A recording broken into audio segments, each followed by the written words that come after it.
Today we are going to discuss first exercise. This is the miscellaneous exercise of chapter 1. Question number 1 is that f is given to you. This is a relation f defined as fx equal to x square if x is between 0 to 3 in the closed interval, and fx equal to 3x if x is lying between 3 to 10 in the closed interval. And the relation g is also defined like gx equal to x square if it is lying if x is lying between 0 to 2 in the closed interval, and this is 3x if x is lying between 2 to 10 in the closed interval. So we have to discuss whether your functions f or g are functions or no, not these relations.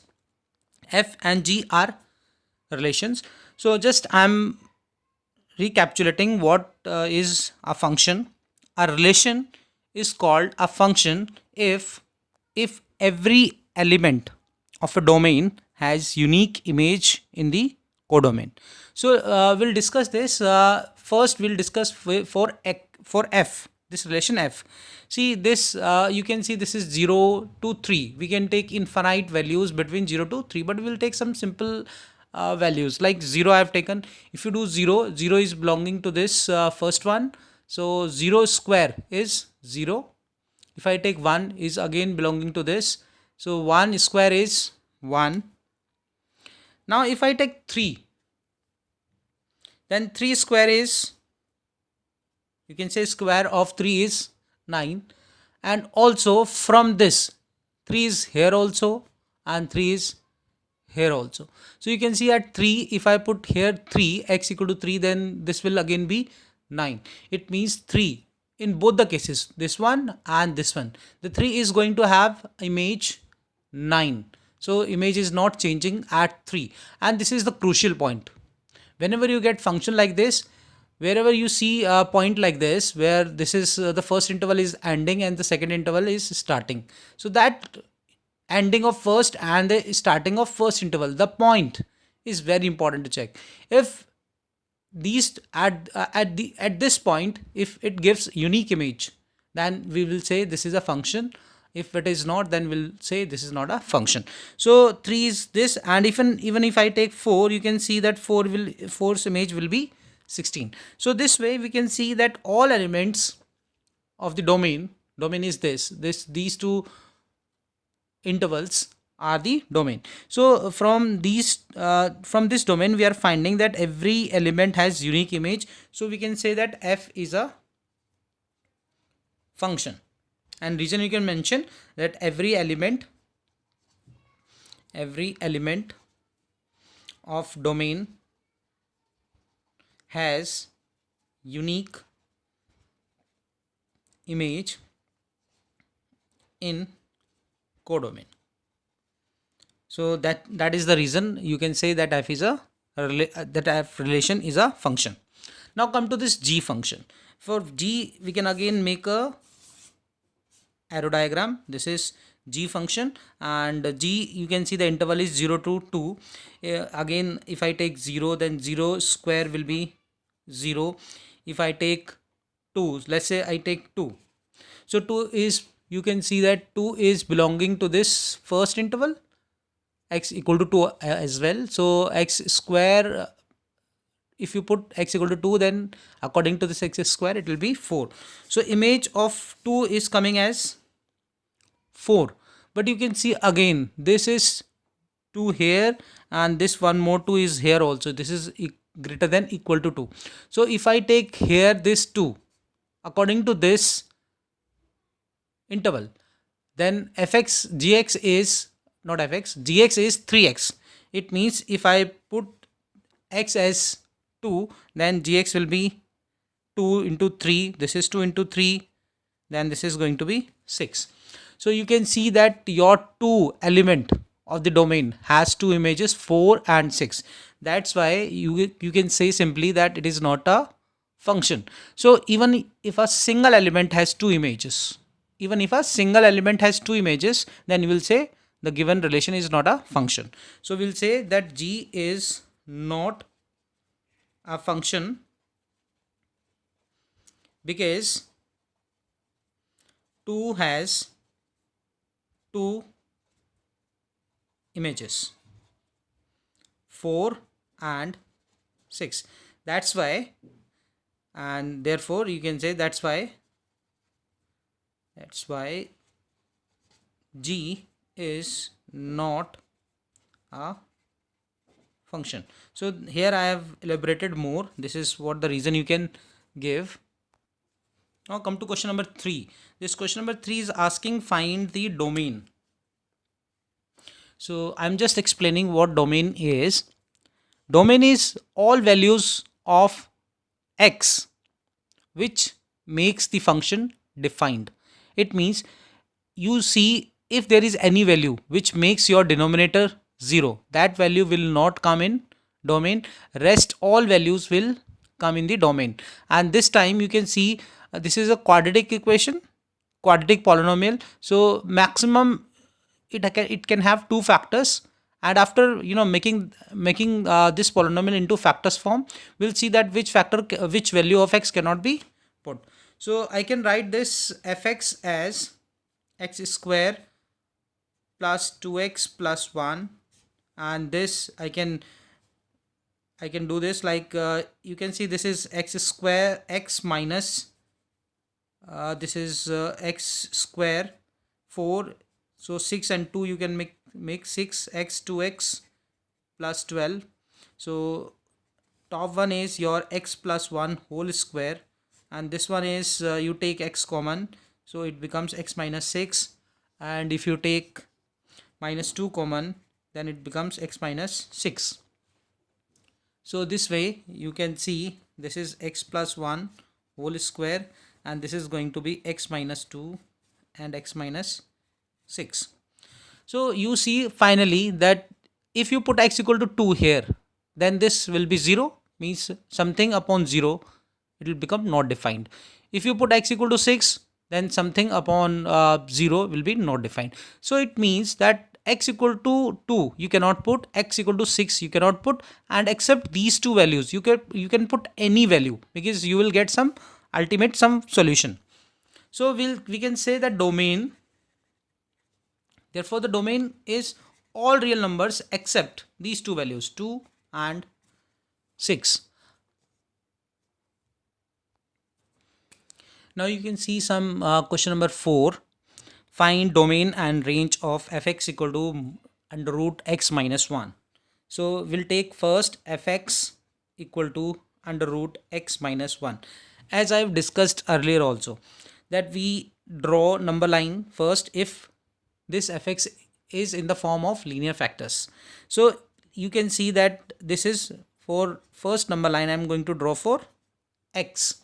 So you can see that x minus 1 is a linear factor. So you put x equal to x minus 1 equal to 0, you are going to get x equal to 1. So you mark 1 on your number line, and this is your infinity and this is your plus infinity. And next important thing that you have to remember, that in the square root there can be only positive value, there cannot be any negative value. There can be 0 or there can be even more than 0, means all positive values including 0. So you start from here, you take any you can take any value. Let's say for example I'm taking x equal to 0. You have to just check for one value only, 0. If I'm taking 0, then 0 minus 1, this case in the square root there is minus 1 will be left. So this way we cannot take this 0. So this interval from minus infinity to 1 cannot be taken. Now start for 1. So can 1 be taken? If I take x equal to 1, then at x equal to 1, if I take you see I am just writing this x equal to 0, I have checked, then I got fx as under root minus 1, which is not possible, so cannot be taken. If I take x equal to 1, then fx is going to be 1 minus 1 is 0, which is 0. That is okay, we can take, because root 0 is 0. Now we take some another value, so means 1 I can take. So we take another value, let's say for example 2. For 1 to infinity we can take just one value. For x equal to 2 if I take, then fx will become 2 minus 1, which is 1, again 1. So it can be taken. So this way it can be taken. So your domain now can be written as This is domain that you cannot take 0, and any value less than 1 you cannot take, but 1 you can take. So you make closed interval at 1, and 1 and above 1 you can take any value. So you will write 1 to infinity. So this is your domain. Now come to range. For range you can go with observations also. There is no need to mention that previous method that we used. You can simply see, if you have domain, you can think of what the answer will be coming. If I put x equal to 1, then at 1 it will be 0, means I can draw like you can see that x equal to 0, then answer will be x equal to 1, then answer is 0 is acceptable. As I put x equal to 2, then 2 minus 1 is 1, again 1. If I put 3, then 3 minus 1 root 2. If I put 4, then 4 minus 1 3, means as I am increasing the value of x, the value of fx is also increasing. So it means that your range, the starting, you put domain, the first initial value 1, smallest value 1, then it is 0. So it means your 0 is coming, so closed interval 0. But if you increases the value of x, you take 10,000, x equal to 10,000, so it will become very large. So there is no final value that you can obtain. If you put large as values of x, you will get the large value of fx. So you can simply say this is infinity again. So the range is 0 to infinity. You can also go, if you want, you can go, you can write this as y, and you can write this x minus 1, this is, and you write x in terms of y, even though you will get answer like this. So for this simple type of question, you can write your range with the help of observation only. Now next question you see, next one is your this fx is x minus 1. We have to find domain and range for this. Again we can go for observation, but if you want to draw the number line, you can draw the number line. You can see the first factor is 1, so this is 1, this is, you can say, minus infinity, this is plus infinity. So though I know that you can put any value of x, there is no denominator, you can see in this, and there is no square root also, there is no denominator, there is no square root. So you can see that you can put any value of x, so your domain is going to be real numbers. But still, if you want to use that method, you can use it. So this is my 1 I have taken. You can now, for example, you can take any value, let's say small value as 0.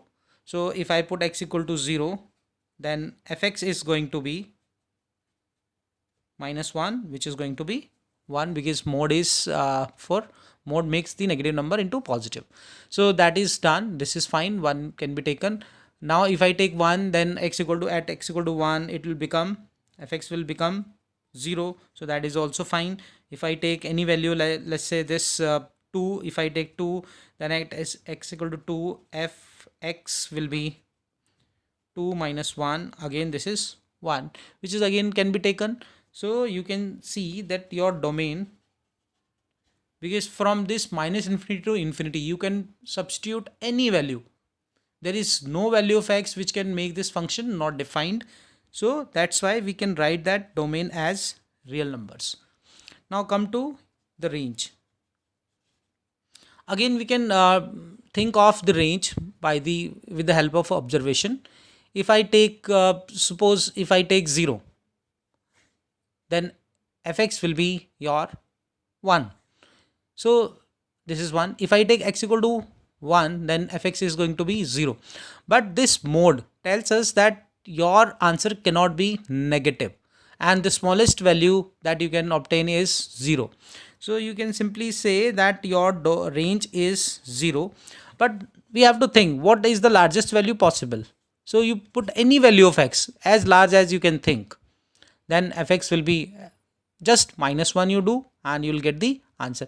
All values negative you put, all values positive you put, but you will getting answer as positive, and there is no upper limit, or you can say the maximum number that can come.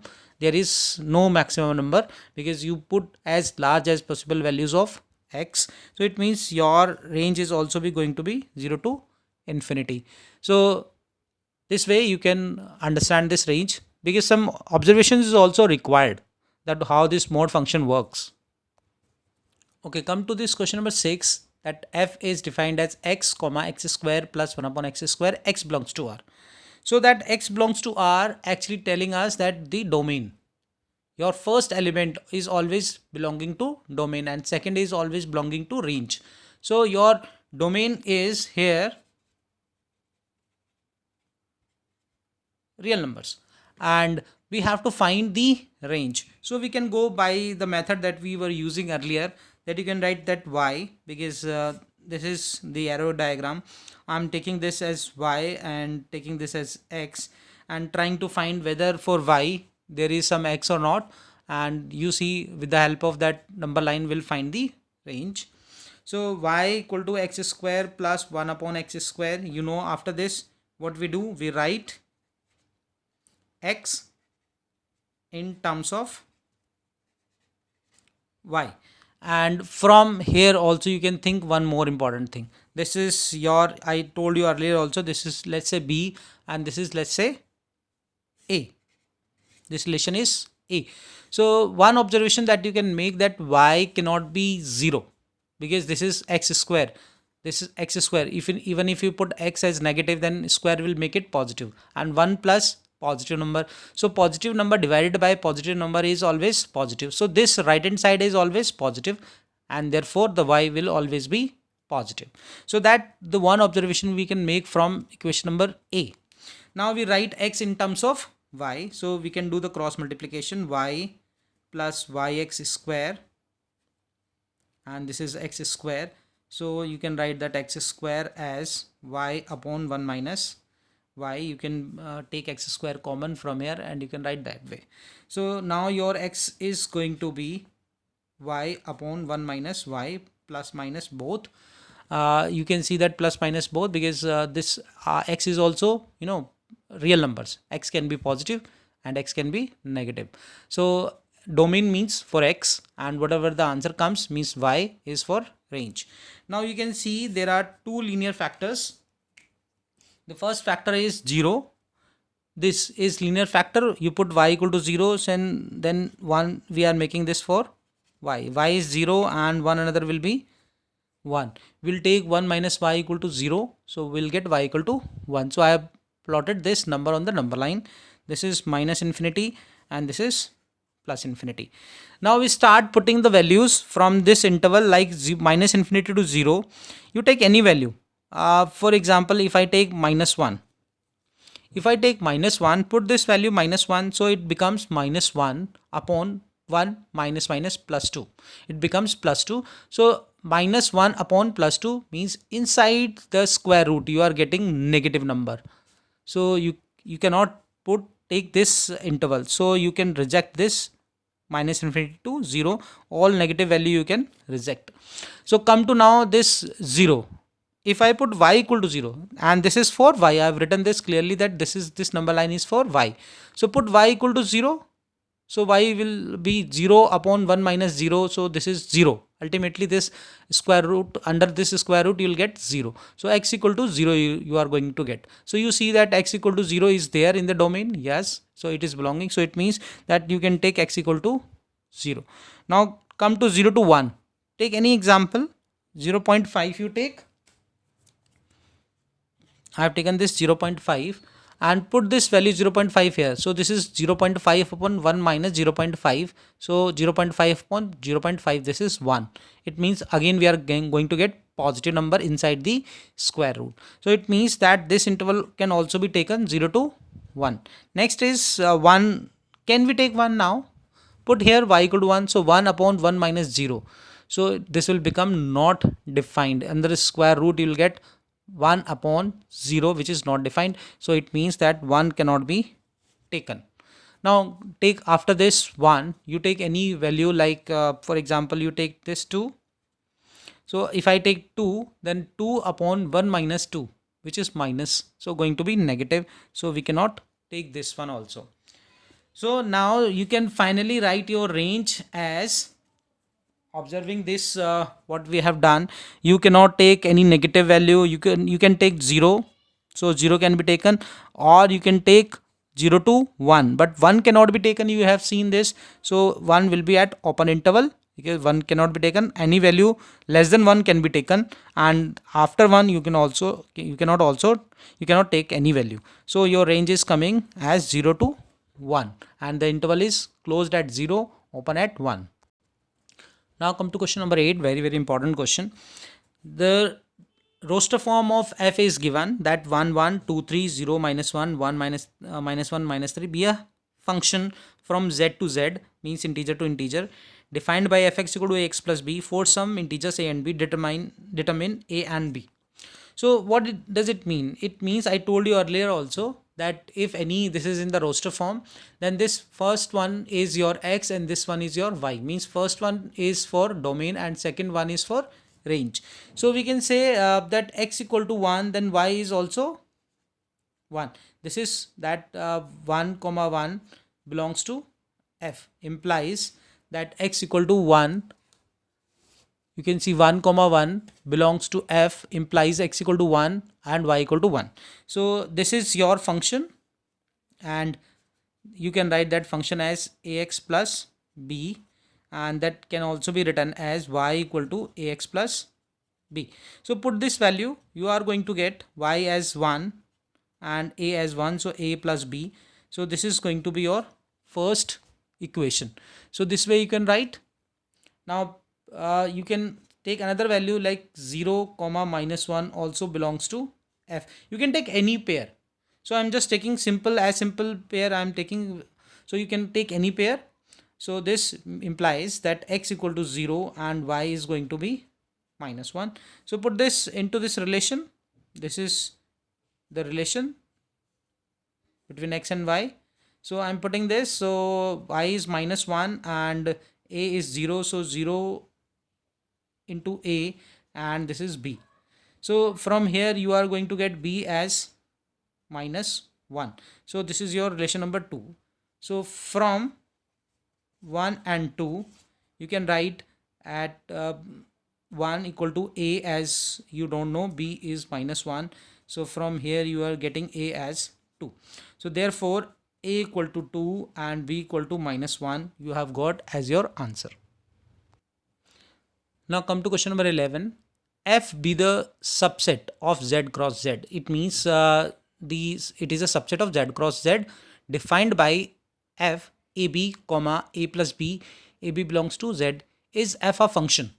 So if I have to show that this is not a function, then it is possible if I show that one element has two images. So one element has two images. So this is a subset of z cross z. So it means we will be taking z cross z. So you start taking any value, like I say 1 into 6. 1 into 6, if I find the image, then according to this is a is 1, b is 6. So your image is going to be 1 plus 6, which is 7.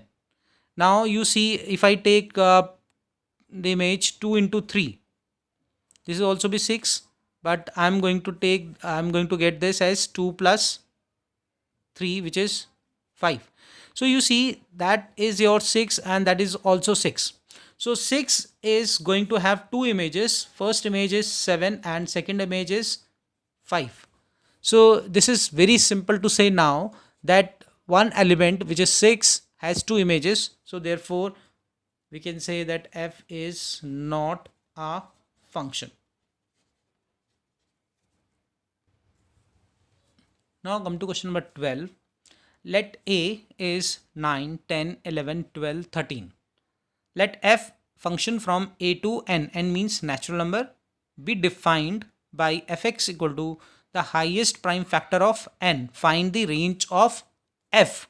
So if I take f as 9, then you see that 9 has factors. I can write that 9 3 into 3. So 3 and 3 both are prime, but the highest prime is 3. So f9 will be 3. Now if I take f10, you can see that 10 can be written as 2 into 5. So your highest prime out of these two is 5. So f10 is going to be 5. Now we will take f11. F11 is also going to be 11 into 1. 11, you can see that 1 into 11, and 11 is a prime number, so that image is going to be 11. Now we take F12.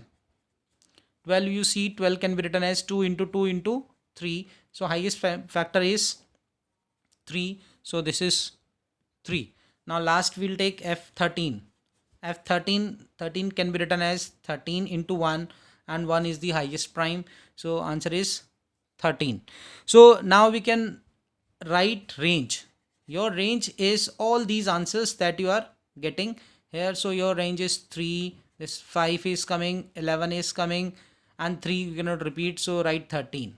So this is the range that you can find. Please write something if you have don't understood in the comment section so that I can reply. And please share and subscribe this channel.